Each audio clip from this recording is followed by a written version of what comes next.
চাকরি না করে কুটির শিল্পে ফুলের দোকান দিয়ে সফল উদ্যোক্তা রফিক মিন্টুর তথ্যচিত্রে দেখুন জেসমিন টনির প্রতিবেদন। সরকারি চাকরি না করে নিজের উদ্যোগে কুটির শিল্পে ফুলের দোকান দিয়ে সফল হয়েছেন নবীনগরের এক উদ্যোক্তা।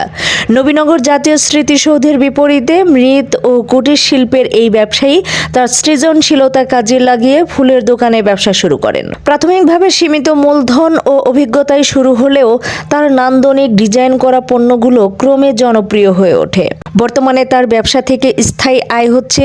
তিনি তার শৈল্পিক হাতের ছোঁয়ায় আর্টিফিশিয়াল ফুল ও বিভিন্ন প্রয়োজনীয় জিনিস দিয়ে বাসাবাড়ির চমৎকার নিত্য প্রয়োজনীয় জিনিস তৈরি করে, যা ক্রেতাদের মন কেড়ে নেয়। তাই তিনি এখন নবীন উদ্যোক্তাদের জন্য অনুপ্রেরণার উৎস হিসেবে বিবেচিত হচ্ছেন। তিনি বলেন, চাকরি না করেই সঠিক পরিকল্পনা ও পরিশ্রমের মাধ্যমে সফল হওয়া সম্ভব। আলহামদুলিল্লাহ, বেচা কেনা নিয়ে যাই হোক, যতটুকুই হোক ইনশাল্লাহ সন্তুষ্ট।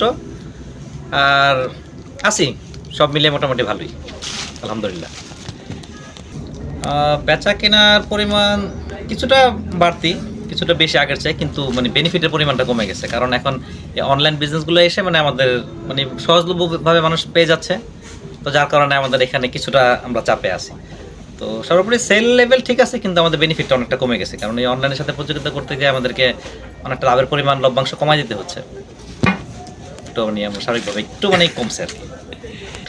আসলে আমি শিক্ষা জীবন শেষ করে আমি ছোটোবেলা থেকেই লেখাপড়ার পাশাপাশি বিজনেসের সাথে আমি যুক্ত ছিলাম আর কি।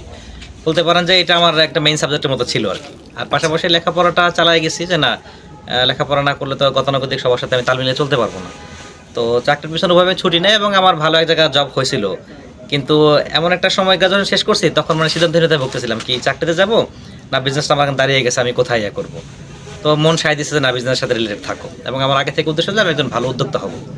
তো সেই দিকে আমি ওই লোভনীয় চাকরির দিকে না ঝুঁকে আমি এই উদ্যোক্তা হয়েছি এবং ইনশাল্লাহ ভালোই সারা পাচ্ছি এবং মোটামুটিভাবে আমি সফল ইনশাল্লাহ। অসংখ্য ধন্যবাদ। ধন্যবাদ।